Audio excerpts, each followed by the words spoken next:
All right, everybody. Thank you all for being here today. I know everybody's busy, so we'll get to it. But welcome to the 2024 football season. Definitely excited to get things going here. And with that, I'll turn it over to Coach Charles Huff.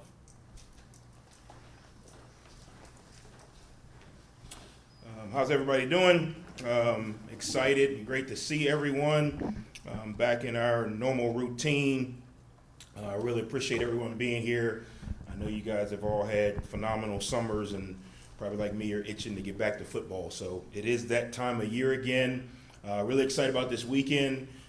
To me, Huntington really comes alive around football season. We support all of our athletics programs here, but football is special. It's special to this community. It's special to the people in this community. It's special to this university. So to get the family back together in the Joan this weekend at 5 o'clock against a very good opponent is going to be very good. We do have a new gate policy, entry policy. I know it's going to be different. It's going to be a subtle change. It's something we have to do. The administration and Christian and his staff have worked tirelessly to try to minimize as much disruption to our normal game day, our tailgating, our fan experience as possible. But I'm asking you to bear with us and work through these processes. This is not something we just decided we needed to do. This was something that obviously had to be done. I think it's going to be a smooth transition, but please bear with us. Show up a little bit earlier. There's going to be a lot of different fan activities that go on while you're here earlier that you can still enjoy. So I appreciate Christian and his staff diligently trying to plan this out to minimize the disruption and what all of us enjoy, which is game day and the fan experience and tailgating in the West Slide and all of those things. So with that, Stony Brook, really good opponent. Coach Billy Kosh is taking over. I worked with his dad way back in the day when I was a young pup. His dad is a legendary coach, brilliant mind, and you can see those qualities in Coach Kosh. They've got a new culture, new system, 40-plus new players, a whole new staff. So it's going to be a challenge. The challenge is not everyone's kind of like, oh, well, it's a 1AA school or it's a lower level school. Well, I'm sure Notre Dame said that about us when we showed up, and I want to make sure that's not the mentality from our players. First, second, with the transfer portal, they've got some Power 5 players on their team. They've got some Group of 5 players on their team. So it's not really the old, you're just playing the logo. You really have to prepare every single week to be the best versions of yourself because you really don't know. This is a little bit more difficult for us because, like I said, Coach Kosh and his staff are brand new. So we're looking at different film from other places these coaches have been, other schemes they've run. We really don't know what they're going to do. Obviously, there's anticipation of what guys have done in their past. Obviously, there's anticipation of what guys traditionally have been schematically, but we don't know. And then we don't know about those other 40 players. And we've done research and we've tried to look at their film from other schools, but you don't know how a guy's being coached. You don't know what he's being asked to do. You don't know if he's being played out of position. You don't know if Coach Kosh brings a guy in and moves him to another position. So there's a lot of unknowns. With that, we have to focus on what we can control, and that's how we prepare all week. That's understanding what we're trying to do. That's having a sense of urgency on Saturday to react and respond to what they do. Coaches got to be flexible. We can put a great game plan together and we could say we're going to do X, Y, and Z, and they could come out and wing T, and we got to go right back to the drawing board. So it's a little bit of a challenge just because of the unknown. Obviously, our guys are excited, our team is excited, our coaching staff's excited. So there's a lot of positive, but we got a lot of work to do between now and Saturday. Please raise your hand for questions. Coach, you mentioned the connection with Kosh and his dad. He said yesterday on his call that he gets his defensive DNA from his dad. So do you use that game plan? You look back at what his dad's done, kind of try to figure out a little bit what his son might do? No, but you do know just from knowing his dad was very intentional. There's not going to be any stone left unturned. They're going to have a plan. He's going to have a way to attack our defense, based on schematically what he does. He's going to have answers. His dad was very thorough. His dad was very he always had answers. There was never a situation where he was like, well, I don't know what to do. It was always he had answers. He had a plan. And his dad, very similar to Coach Kosh, both of them did a very good job of getting the players to see that plan. And I think that's what Coach Kosh has done at his previous stops, and assuming that's what he's been able to do at Stony Brook. You mentioned you don't want to overlook anybody, and certainly the players that were here last year probably remember that season opening game against Albany. Do you use that as a teaching tool to say, hey, this is what can happen if you don't take this week one seriously? We've used it a lot, probably more than you would think. And the reality of it is, no disrespect to Albany, they went on and were semifinalists in the 1AA playoffs, and that's what we just use it. You don't know. You don't know what you're getting because of the transfer portal. I actually told them, Stony Brook is us. We got 40 new players. We didn't have the season we wanted to have last year. We got new energy. We got new coaches. We got new systems. So what's the difference between us and them? So you can't look at what league they're in or what their logo is. When you're in this new transition of college football, any team can be totally different. At the drop of a good recruiting class or a portal class. But we used that last year, and we didn't have any awareness that Albany was as good as they were. When you watch film, you start to see, wait a minute, that guy's pretty good. That guy's pretty good. But the adolescent mind is lower level school, and then all of a sudden you get in the game and you're in a dogfight. So yes, we have used that. We've used that also for there's a lot of guys on our team who this is it. This is their last opportunity in college football. And we've used it more of, why would you overlook anyone? You work 365 days to play 12 opportunities and maybe get some more. Why would you overlook anyone? Why not go out and just try to be the best version of yourself? So we have used it a lot. With that logic, Coach, whether you're talking about your quarterback position or secondary, are you now willing and able to play more people just because you're learning your guys too as they go out on the field? Yeah, I know everyone's kind of like, why did you release the depth chart? Why don't you name the quarterback? Honestly, guys, we don't know. And when I say that, it doesn't mean we're lost. Like, honestly, we had a meeting with the quarterbacks on Monday, and we were dead honest with them. We said, any three of you in this room could go out and start. Now, what we got to do is we got to allow you to go through the game plan. So we haven't really, before Monday of this week, yesterday, we hadn't really flipped the page to Stony Brook. We were still kind of install and variations of what we do. Last year, we flipped the page to, the first opponent 2 weeks in advance. And I think what happens is you get a little bit overconfident because you're looking at the same 50 clips. You get okay, I got it. I've seen this clip before. I know here comes the one where he goes inside, or here comes the one where, he throws it to the outside. And naturally, your mind gets kind of conditioned into comfort. So we waited until Monday of this week, just like we would any other week, to kind of give them the scouting report in the film, to try and keep their minds, in the typical rhythm of a season. You usually have you get the scouting report on Monday, Tuesday, Wednesday, Thursday, go and play. So because of that, we still have another piece of evaluation, and that's not just for the quarterbacks. That's for a few different positions. Now it's not just memorizing the plays that we run in our system and why. Now it's game plan application.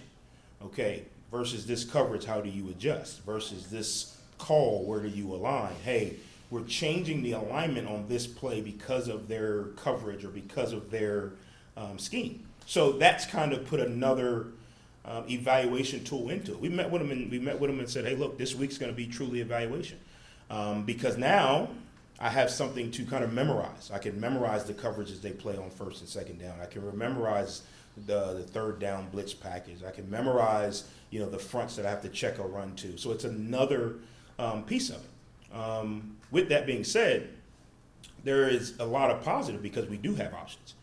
Every year since I've been here, I knew August 1 who the guy was going to be. You always give the ability for competition, but usually there's a guy who's more mature. Usually there's a guy who's been in the system longer. We didn't have that this year. We had 3 guys that were really and are still kind of here. And really it's going to come down to, we go out there today on Tuesday, who can implement the game plan? Who can make the checks? Why did you make that throw? Okay, I made the throw because he did this. Same thing at other positions. Receivers, why did you line up there? Well, I lined up there because on this coverage I'm supposed to cut my split. Okay, now I know you're processing the information. So that's a big piece of it. It's not we're trying to trick some people, and I get it, and I know the fans want to know, and I want to let you know. But I'd hate to tell you something today, and then Saturday something different. You go, oh man, Huff's a liar. Well, we're not there yet, and I know it's frustrating, or at least you're the anticipation of who's it going to be. But I feel like we could roll any of the 3 out there and honestly play at a really high level. If the one we roll out there can apply game plan application to the exact what we're doing this week. Coach, this day and age, college football, all these changes, but yet then you have a guy that will start for you on Saturday. I'm assuming he'll start Logan Osborne. And just, old school and been here forever, those are also the great stories of college football now. And obviously a kid just from up the road here. And what's it mean to go into this game, regardless of who the quarterback is, knowing you got him on your side? Yeah, Logan's been phenomenal, and he really went back and forth at the end of the year. Do I come back? Do I move on? Do I try the NFL? And a big piece of where, like you say, college football is now, a lot of the friends and people that he came in with are gone. So he didn't transfer, but it was almost like he transferred because everybody around him was so new. And I honestly think you'll get a chance to talk to him. I think he honestly was kind of at a crossroads at the end of the year. What do I do? And I told him, I said, hey, I'll support you any way you decide. I said, I want you to come back. I think this community, needs you to come back. I think obviously this team needs you to come back. I said, but I understand where you are. He ended up coming back and said, Coach, I'm going to come back. And I honestly think he's having more fun because he's being forced to get out of his normal comfort zone. He's being forced to learn some new friends. He's being forced to kind of learn some new guys that are on the team. He's being forced to be, this is his 5th O-line coach, since he's been here. So he's being forced to kind of learn a different way, and I think he's enjoying it. And I think when you see him, he's maturing. At some point in his life, football is going to end. He's going to have to hang the cleats up, and he's got to go on to the next phase. And you can't always pick your friends to go into the boardroom with, or you can't always pick your friends to go into corporate America, or he wants to get into the medical field. You can't just pick your best friend and say, hey, we're working together. You're going to have to go in and meet some people and really open yourself up. And I think he's enjoying it. I really do. Hey, Coach, what's going to be your approach with communication with the quarterback now in the huddle, and who's that going to be in his ear, and is it going to come from the sidelines, upstairs, and what maybe some advantages that brings? Yeah, obviously that's a new piece to it. So we've been using it on both sides of the ball since the spring. We got a chance to get exposed to it in the spring. We use it all summer camp, all fall. Coach Deggy will be speaking directly to the quarterback. Coach Seymour will be speaking to either the Mike linebacker or safety. We're not sure yet. Defense is a little bit more complicated. On offense, that quarterback talks to everybody. On defense, the linebacker really only talks to the D-line and the linebackers. The safeties have another piece of communication. So if you give it to the linebacker, you still have to have a way to communicate with the safety and vice versa. Coach Deggy will be on the field. Coach Seymour is going to be on the field. Both of them are guys who like to be, on the field with the guys. I reached out to Brent Key. He and I have a relationship, obviously, from Alabama. So I reached out to him and just kind of got some feedback, because that was the first time they got to use in-game. And he gave me some, hey, be alert for this. This happened, this didn't happen. I think it's going to be a trial and error learning period. When I say trial and error, meaning we know what we're going to do, but it's technology, so it's going to go out at some point. So you're still going to have a signal communication, right? There's a cutoff switch to it.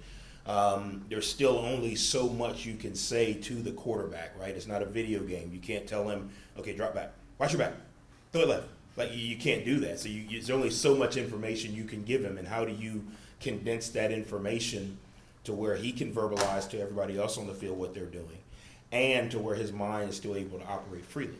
So I think there's going to be, and I think with all three of those guys, there's different levels. Some guys like a little bit of info. Some guys like, give it to me, tell me everything. Where's the safety? What are you thinking next? So I think it's going to be good. I do think it will help offenses. I don't know how much it will help defenses because there's still levels that you got to communicate to and signal to. But we've got a really good plan. Like I said, we've been using it all summer. We have a backup plan in case it goes down. We have a backup plan in the event that, especially on defense now, if the person wearing the helmet, because you can only have one person on the field at a time on offense and defense. If that person goes down, we've got backup helmets ready for the next guy in line to get them a helmet, to get them in the game. So there's a lot of moving parts that you got to kind of plan for. We've worked all those scenarios last week. Last Saturday we had a mock game, and it was really just scenarios. I was standing out there. Okay, Landon's shoe came off. Landon's got the headset piece on. Okay, so you got to run over to the box, get the next guy's headset, get him in. And the offense ain't waiting for you to get the guy with the headset in. So there's a lot of different variables that you got to kind of prepare for. You got to have a real organized plan, because if you're waiting for someone to say something in your ear and you don't have it in your ear, then everybody's looking at the sideline, ball snap. So we got a really good plan, I feel. I'm still going to continue to reach out to other coaches, because I do think there's going to be things that happen across the country that may not happen here that we can prepare for. Game day obviously feels different sometimes because it's there. It's no longer just, you guys against you. How do you walk guys through that who maybe haven't experienced that before, or haven't experienced it at Marshall, and just what do you do to kind of help them level out those emotions? And that's the challenge. That's why there's no depth chart yet, because I've been doing this long enough, and you see guys do things in practice, and they're comfortable. They know the guy they're going against. They know he can't jump, or he can't run, or he can't hit hard, and they play with such more confidence in practice, and then they get in the game and they're showing themselves. So you try to do everything you can to alleviate anxiety with preparation. That's why we do a mock game. That's why we sat in the locker room, 30 minutes before, the mock game to show you where you sit in the locker room. We went through, this is how you put your pads on. This is how you get your socks out of the bin. Like literally, we go through everything, because to me, the more you can help in preparation, the more you minimize that anxiety. If a player is so confused on where to go on the sideline after he comes off the field, that his coach is yelling for him because he went to the defensive side, or he doesn't know where to sit, or he sits in the wide receiver seat, not the O-line seat. Like all of those things cause anxiety, and anxiety causes a pause in your execution. So you try to, as much as you can, prepare, walk through, explain everything. When do you go to the bathroom when you come in for halftime? Like you all can't just run in the bathroom. So if you're one of the top 11, you get first rights to the bathroom. If you're a red shirt, you got to go to the bathroom in another area of the building. Like I know you guys don't think that we have to actually plan. Like you have to plan that stuff. We only got 8 stalls in there. I got 120 guys. So if I got 8 stalls and the red shirt who's not going to play because he's a freshman and he's just hanging out at the bathroom washing his hands, well, now the starting quarterback's trying to run over and go to the bathroom, wash his hands, and get back to talk about the game. All that stuff matters. Like I know you guys think Coach Huff just sits in there with Grant and hangs out.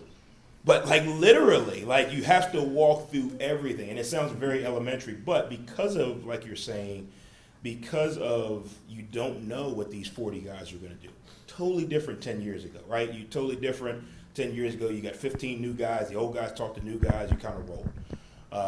But now you got to treat it like a brand new team every year, because you want to be able to see that production, that confidence that you see in practice from so many guys. But when you get out there, there's going to be some guys that I can look at on game day when we go out to pregame, and I can tell which guy ain't going to have a good game just by the way he looks, by the confidence he has or does not have. And we try to prepare to eliminate some of that anxiety. There are some troughs in the concourse bathrooms. We'll use it. If we can send a line up there, we'll use it. But when you look at Stony Brook specifically, going back to the opponent for this week, anybody stand out to you, whether newcomer or returning starter for them? Because I know they bring 15 guys back from in that starting lineup. But anybody stand out to you in particular? Yeah, defensively, their defensive lineman is number 10. I believe his name's Tyler. I've got it written down. I apologize for not having it with me. But he's a veteran guy. He was on the team last year, played really well, a little bit what people would say undersized, but extremely strong, plays with a really good motor. And then they've got a slot receiver that transferred from VMI that's from Charleston, Capital, I believe. Really good player. Shifty, scrappy, probably in that Edelman, that world, So obviously those two guys are going to be problems for us that we're going to have a plan for. The tough part is we don't know. I don't know where that D line is going to line up. I know where he lined up last year. I don't know where that slot receiver is going to line up. I know where he lined up at VMI. I can see his skill set. But I know Coach Costa is going to move him around. So trying to find him and set the coverage and understand what we're trying to do is going to be the tough part because we don't really have any, film to say, hey, when he's in the slot, he runs these 4 routes, or when he's outside, he motions here. Same thing with the defensive lineman. I don't know. He may be over the guard, he may be over the center, he may be over the tackle. So we got to kind of prepare everybody, for what we think's going to happen, and then give them the tools to prepare for the unknown. Okay, you don't know what front is going to be, but you got to take the right steps. You got to have the right hat placement, and you got to have the right finish. Then we can get on the sideline, look at the iPad, and fix it. But in the moment, we got to give them something until we know. Bouncing off the newness thing, Coach, how then do you identify your leaders? Are they the guys who've been here, the Logans, the JJs, or are there some new guys that come in and all of a sudden just kind of present themselves? Yeah, so we did. We don't do captains because in my opinion, leadership is influence, and leadership has changed over the years. When I grew up, if the older guy said shut up, you shut up. It wasn't no question. You weren't going to Google to find out if what shut up meant. It was shut up. Now these guys have, they're so individualized, so they all have their own brands. So they're not really considered followers, So we talked about guys who have influence. So we have a leadership committee. On that leadership committee is one player from each position that the coaches and the team feel have influence. Doesn't mean they're perfect, doesn't mean they're the best player, doesn't mean they're going to start, doesn't mean they're not going to start, doesn't mean they're All-American, not all. Who has influence? Who can go in the room when things are going well, when things are not going well, and influence the entire room to do better? So Braylon Braxton is our quarterback leadership committee person. Toby Payne and Ethan Payne are on that committee. Elijah Metcalf is the receiver representative, if you want to call it that. Logan Osborne is the O-lineman representative.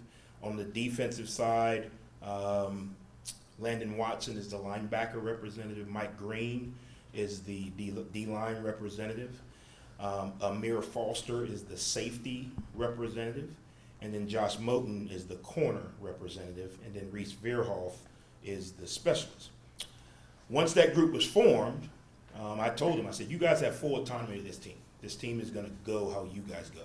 Not win or lose, but as far as the connectivity, as far as the right mindset coming out every single day.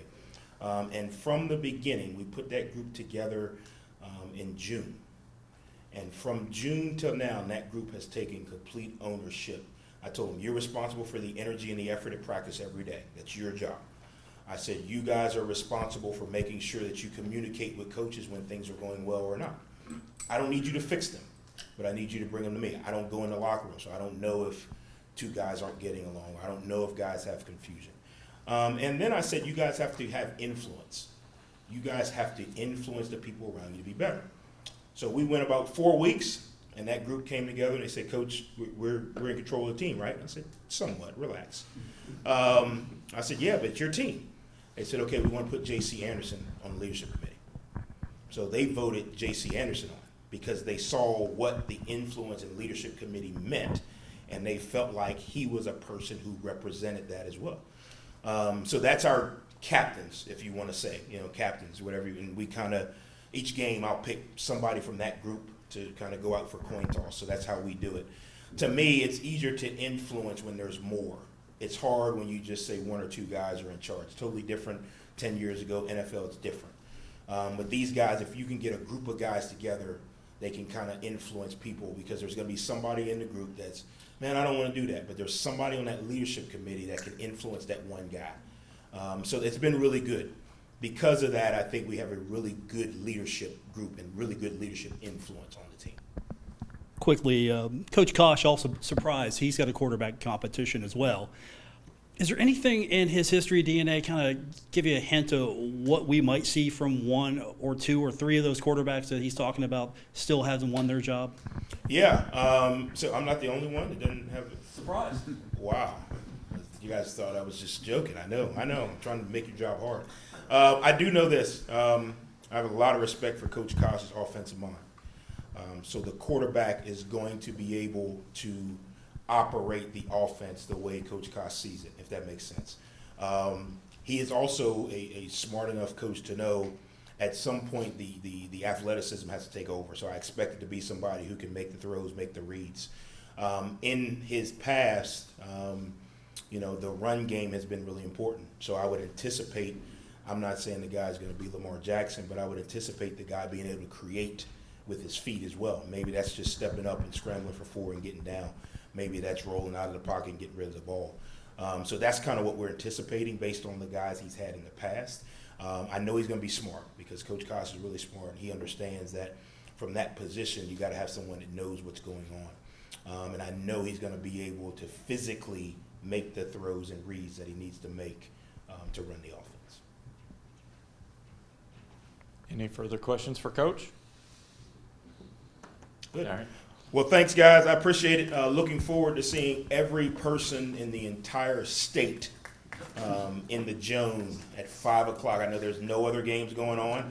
I don't even know why you would be heading north. There's no other games going on, I know. So I expect every person in the entire state to be in the Joan at 5 o'clock on Saturday to see the new version of the 2024 Thundering Herd. Thank you, guys. Go Herd.